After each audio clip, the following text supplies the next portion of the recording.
Before we start, please make sure to like this video and hit this subscribe button, so you never miss a story like this. And also comments where you are watching from, how many sons and daughters you have. Thanks. My name is Claire Matthews. I'm a 56-year-old single mom from Madison, Wisconsin. And if there's one truth I've learned the hard way, it's this. When you give someone everything they want, they'll eventually demand what you can't afford, and hate you when you say no. Let me take you back to the moment everything broke. $80,000? Are you out of your mind, Jason? I shouted, slamming the kitchen counter with both hands as the checkbook flew off the edge. My son didn't flinch.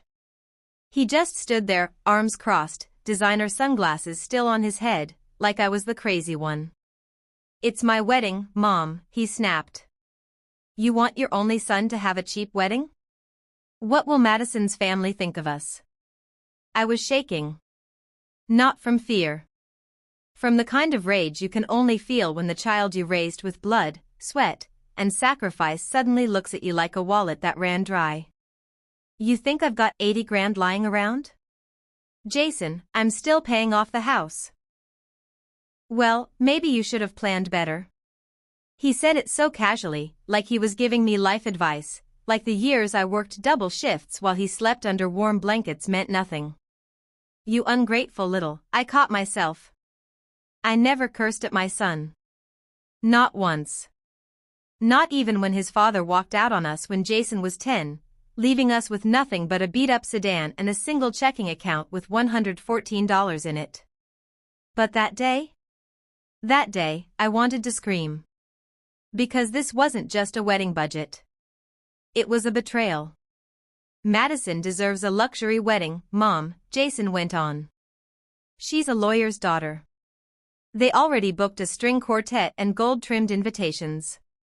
You don't want us to look like the poor side of the aisle, do you?" The poor side of the aisle? I stood there, blinking, trying to wrap my head around who this man in front of me even was. Was this the same little boy I raised on homemade mac and cheese? The one who cried when I forgot his blanket on a road trip? The one I took to community theater instead of Disney World because that was all I could afford? I stepped closer, my voice low but shaking. "Jason. I have given you everything I could. You didn't take out a single loan for college. I worked nights at the diner so you could have tutoring. I pawned my wedding ring to help you get your first car. Don't stand there and talk to me like I'm disposable." He didn't answer. Instead, he did something I'll never forget. He picked up my phone from the counter, opened my bank app, without asking, and scoffed. "You've got equity in the house," he said. "Just refinance. It's not that deep." "It's for me, Mom." I snapped. "No. I'm not risking my future, my retirement, for a one-day party." He flinched, for the first time. But his ego didn't let him stay quiet. "Wow. I guess I finally see where I rank in your life." My mouth dropped open. "Excuse me?" "Forget it," he muttered, heading for the door. "Jason. Don't walk away from me." I cried out. But he did. He slammed the door behind him so hard the family pictures on the wall rattled. And in that moment, my hands still trembling, my breath shallow, I felt something I never expected to feel as a mother. I felt hate. Not forever. Not deep in my heart. But for that one hot, explosive second, I hated the man my son had become. You don't get to raise a child for over 2 decades, sacrifice every ounce of yourself, and then be told you're not good enough because you won't hand over $80,000 for a party. And the part that shattered me the most? He didn't call for 2 weeks after that. No apology. No checking if I was okay. Just silence. But silence would have been a blessing, because when I finally did hear from him again, it wasn't him calling to say sorry. It was my sister, telling me what Jason had just done. He had gone to his late father's side of the family, people who hadn't shown up in his life for years. and painted me out as a selfish, bitter mother who refused to support her son's wedding dreams. He told them I'd hoarded money. Lied. That I was trying to control his life with my guilt trips and drama. They believed him. Why? Because Jason showed them carefully selected screenshots.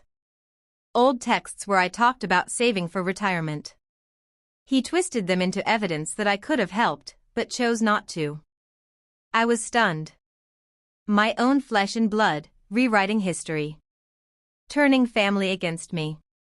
All because I said no. Let me tell you something.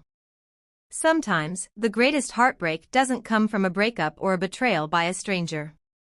It comes from your own child choosing status over sincerity. Image over integrity. A white gold aisle runner over the hand that fed him. But I wasn't going to lie down and let him ruin me. You want to shame your own mother to fund a fantasy wedding? Then wait till you see what truth really looks like when it walks down the aisle uninvited. What would you do if your own child tried to bankrupt you for their big day, and then blamed you when you said no? Comment below. And stay right here, because what my son did next didn't just break my heart. It destroyed everything we once had. And I'm about to show you how I picked up the pieces and fought back. 2 weeks passed. 2 weeks of silence. 2 weeks of crying into my pillow at night and pretending everything was fine at work. 2 weeks of checking my phone every morning, hoping for a message, some kind of sign that my son remembered who I was. Who we were. But instead, I got an email. No hi mom. No how are you? Just a subject line that read, "We've set the date, you're not involved." I opened it. My hands trembled so hard I could barely click. It was from Madison. My future daughter-in-law. And it was cold. Jason and I have decided to go ahead with the wedding plans without your involvement. Since you've made it clear you can't financially support us, we've moved forward with people who actually believe in our future. People who believe in their future. Was I the villain now? The woman who raised Jason, the one who never missed a parent-teacher conference, who sat through every fever, scraped knee, broken dream, and now I was suddenly the problem? The email continued. Please respect our boundaries and don't create unnecessary drama. We'll let you know if there's a role for you on the day itself. If there's a role for me? Was this a wedding or a casting call? I couldn't breathe. My vision blurred. I sat down on the floor of my living room and held my chest like my heart had finally given up. They didn't want my money. They wanted me to disappear. I didn't sleep that night. I just sat on my couch with a blanket wrapped around my shoulders, reading the email over and over again until the words didn't even look like English anymore. And then, the next morning, I made a decision. If they didn't want me involved, fine. I wouldn't beg. But I wasn't going to let them paint me as some bitter old woman clinging to control. Not when I had spent my whole life fighting for my son to have a better one. I needed answers. Not from Jason. From her. So I drove to Madison's parents' house. Not unannounced, but not exactly invited either. Her mother, Carol, opened the door in a silk blouse and pearls, smiling like this was some Sunday brunch. Claire. Oh, what a surprise. Can we talk? I said, ignoring the fake politeness. She led me into their sunroom, where the walls were covered in framed law degrees and yacht club plaques. The kind of place where feelings weren't discussed, only reputations. I didn't waste time. Did you know your daughter and my son are planning an $80,000 wedding, without me? And blaming me for not writing the check? Carol raised a perfectly tweezed eyebrow. Well, I heard that things were tense. But Madison said you were being difficult. You refused to help. I laughed. Not because it was funny, but because it was so absurd, it made me feel like I was living in someone else's nightmare. I refused because I can't. Because I've worked my whole life to not end up homeless at 65. Carol blinked slowly. Jason told us you were just being dramatic. That you wanted control over the whole wedding or you wouldn't contribute. And there it was. The lie. The manipulation. The soft, smiling image of me as the villain, crafted carefully, deliberately, so Jason could keep playing the golden boy to a richer, fancier crowd. I left that house shaking with rage. But not before Carol said something that made everything so much worse. Claire, if I may. You've done your job. You raised him. Now it's time to let go. Let go. Let go. I didn't raise a son just to be told to let go the moment I couldn't finance his fantasy. But maybe they were right about one thing. I did need to let go. Not of my love for Jason, but of the illusion that he still saw me as his mother. Because the Jason I raised would have never erased me like this. Which meant that version of him was gone. I went home. I didn't cry this time. I started packing. Not my bags. My receipts. Every tuition statement. Every wire transfer. Every dollar I sent when he studied abroad, when his car broke down, when he forgot to pay rent during his first job. I printed every single one. Labeled them. Highlighted them. And then I did something I never thought I'd do. I wrote a letter. Not to Jason. To Madison. Because if this woman was going to marry my son, if she was going to build a life with him while rewriting me out of the story, I wanted her to see the truth. The real cost of the man she thought she knew. Dear Madison, I wrote. You don't know me beyond what Jason's told you. And clearly, that's not the full picture. I told her everything. Not to guilt trip. But to educate. To make her understand that love isn't built on luxury or lies, but on truth. Sacrifice. Reality. And I ended it with one sentence that sealed everything. If you still want to marry him, go ahead. But just know, you're marrying a man who would bankrupt his mother to impress yours. That was the moment the power shifted. That letter? It didn't just stir things up. It lit a fire. Because 2 days later, I got a call. Not from Jason. But from someone else. Someone who had no idea what they were walking into. And that call? That call was the beginning of the end. Want to hear what they said? What Jason did when the truth started catching up to him? Stay with me. Because next, the wedding became a war zone. And I walked in holding the one thing that no one saw coming.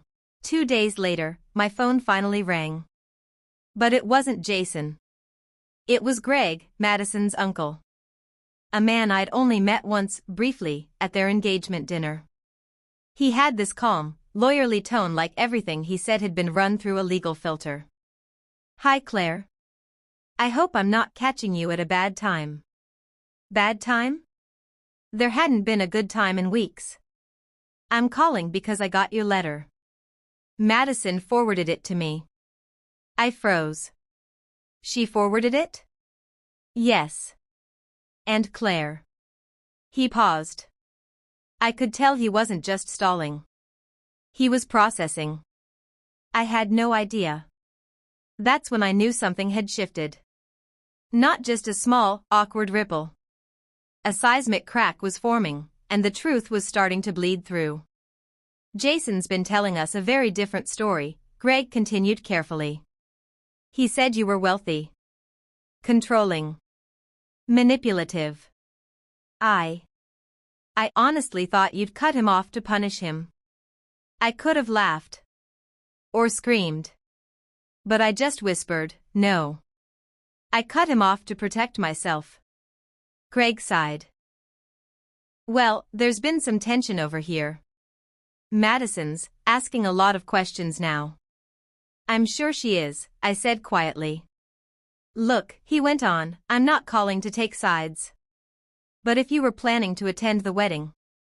I wasn't invited, I cut him off. Silence.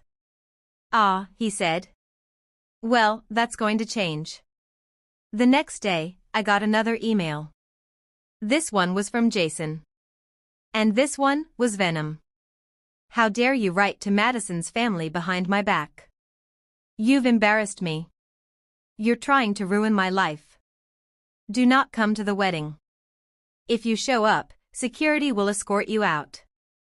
I stared at the screen for a full minute. This was my son. My flesh and blood. Threatening me. With security. But the funny thing is, I didn't feel hurt this time. I felt ready. Because Jason had spent years building this carefully polished image of himself, charming, respectful, golden boy graduate with the perfect fiancé. But when push came to shove, the truth made him panic. The truth exposes cowards faster than any confrontation ever could. The wedding was 3 weeks away. And every day, I got a new story from someone on the guest list. Jason's best man quietly messaged me saying he was shocked at how I was being treated. My sister called and said, Jason told everyone you didn't even raise him. One of my own friends, who had loaned him money back in college, said he told people I barely paid his tuition. And still, I said nothing. Because sometimes, silence is the loudest response you can give. But I had something else in mind, too. Something louder than silence. The night before the wedding, I sat down with a folder. Not for drama. Not for revenge. For truth. Inside it were the check copies of every college payment. His first car's down payment receipt. A photo of him holding up his acceptance letter, with my arm around him and tears in my eyes. A note he wrote me at 15, thank you for everything, Mom. I promise I'll make you proud. I printed that note. Blew it up to poster size. And attached it to the inside flap of the folder. Why? Because the next morning, I was going to the wedding. No, I didn't crash it. I didn't sneak in or scream or flip tables. I walked in calmly. Wearing the same blue dress I wore to his high school graduation. A few heads turned. Some guests smiled politely, clearly unsure of the drama. But Jason? His face drained of color when he saw me. What are you doing here? He hissed, storming toward me. I was told I had a seat, I said calmly. Greg made sure of it. He glanced around like he wanted to shout but couldn't risk the attention. You were told not to come. And yet, here I am. I opened my purse. Pulled out the folder.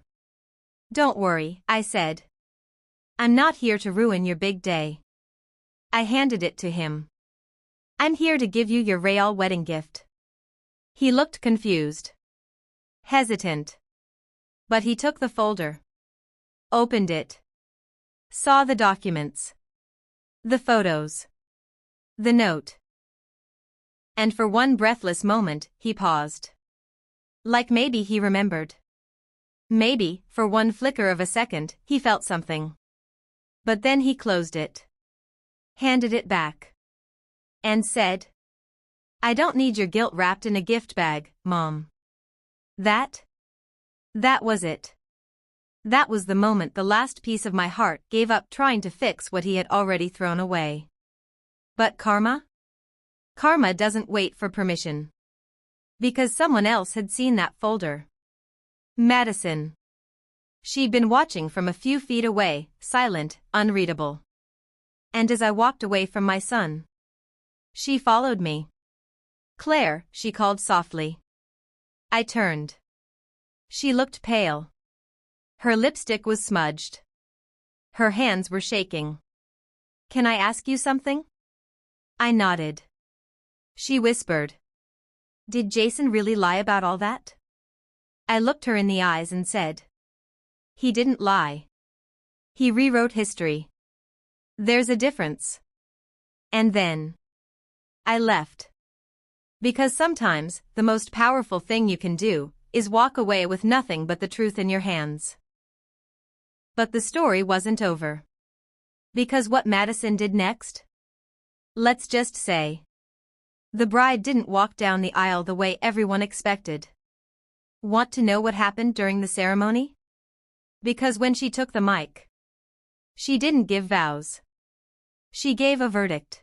The ceremony was supposed to start at 4 p.m. sharp. Guests were seated. Champagne flutes shimmered in the sunlight. The string quartet played some slow, dramatic version of 1,000 Years, and the wedding planner was running around with a headset like she was directing a Broadway show. But at 4:03, the groom was standing alone at the altar. And the bride?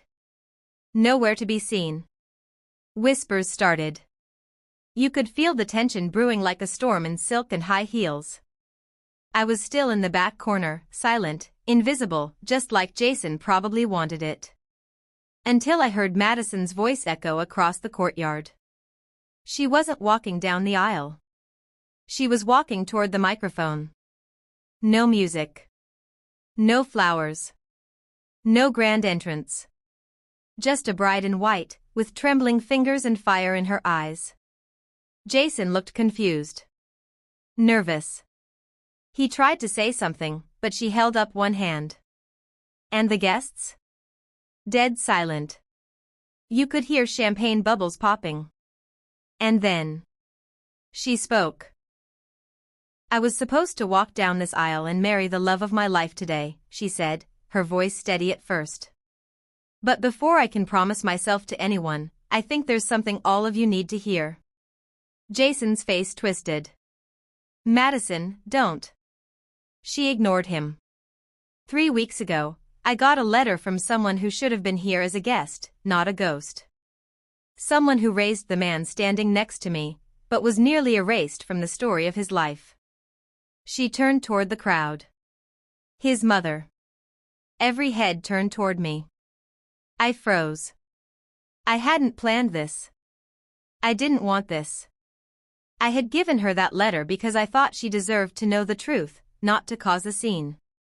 But Madison? She wasn't causing a scene. She was tearing down a performance.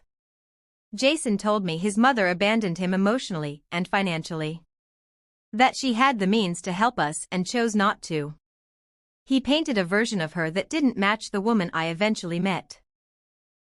The one who worked multiple jobs to put him through school, who sold her wedding ring so he could drive to job interviews, who gave until there was nothing left.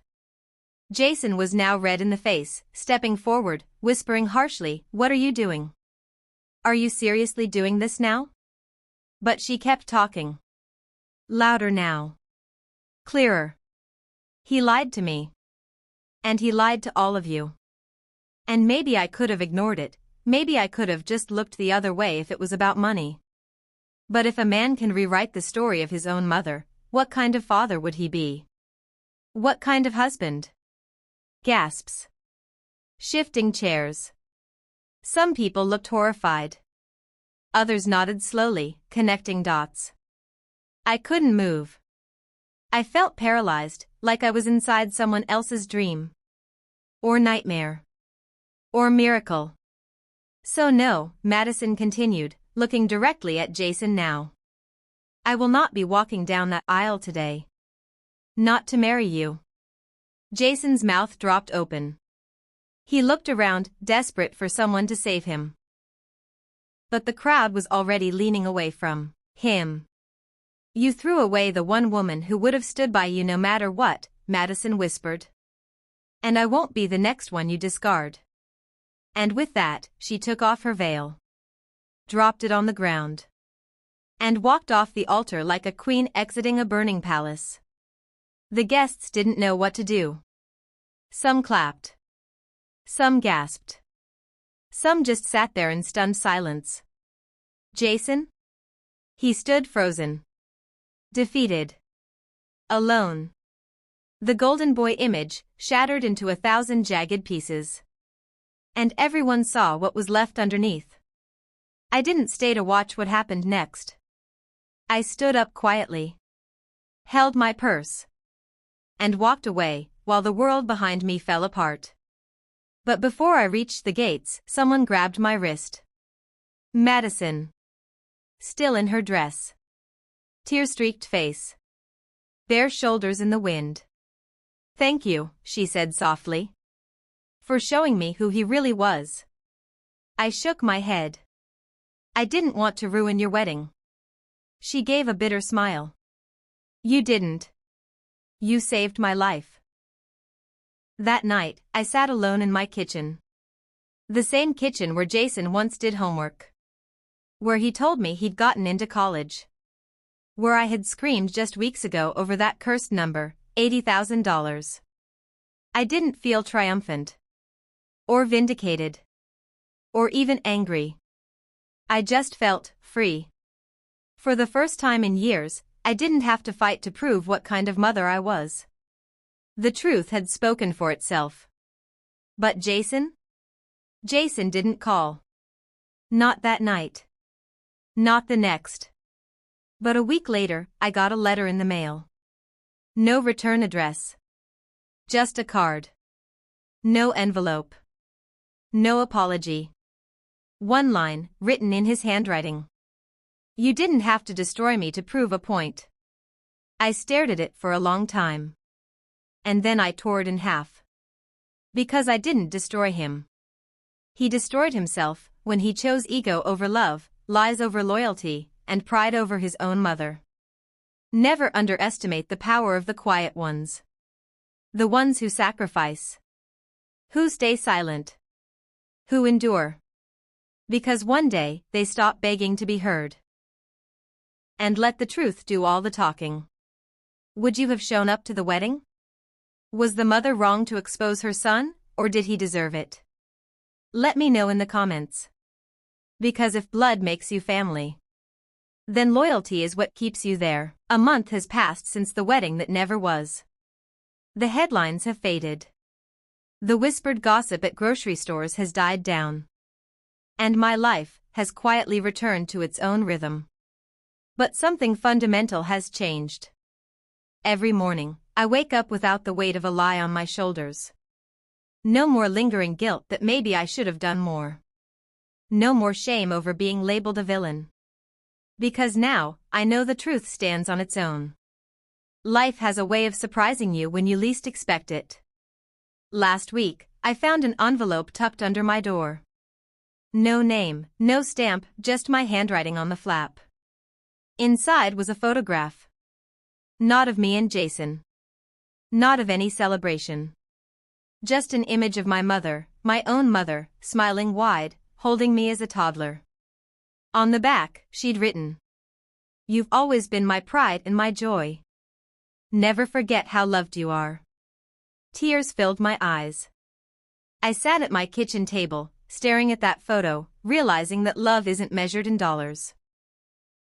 It's measured in years spent, sacrifices made, moments shared even if they're imperfect. Over the past weeks, I've reconnected with friends I had drifted from. I've taken long drives down country roads I used to roam with Jason when he was little, singing along to our favorite songs on the radio. I've volunteered at the local library, reading to kids whose stories remind me that every life deserves to be heard. And through it all, I've felt something I haven't felt in years, peace. Jason hasn't reached out again. Part of me wonders if he ever will. If he realizes what he lost. If he understands that a mother's love is not a blank check, but a gift that deserves respect. Maybe one day he'll call. Maybe he won't. Either way, I've made my choice. I'm done waiting for an apology that might never come. I'm done bargaining for a relationship based on what should be. I'm stepping into a future defined by my own dignity, my own worth, and the people who choose to stand beside me. 2 Saturdays ago, I walked into that same community theater where we used to watch Jason perform in school plays. The director recognized me and handed me an envelope. Inside was a small donation, anonymously given, to start a scholarship fund for kids in need of arts programs. I realized then, my story isn't just about heartbreak. It's about resilience. About refusing to be silenced. About turning betrayal into purpose.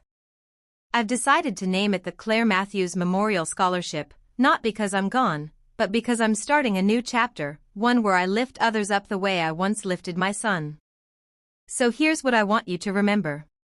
Love doesn't come with a price tag. Truth has the power to set you free, even if it hurts first. Sometimes, letting go isn't giving up, it's making space for something better. My heart still aches for the boy I raised, who chose status over sincerity. But my soul sings for the woman I've become. If you've ever been betrayed by someone you loved, or forced to stand up for yourself when it felt impossible, share your story below. Because healing happens when we speak our truths, and inspire others to find their strength. Remember, your worth isn't defined by what others demand of you, but by the love and integrity you refuse to compromise.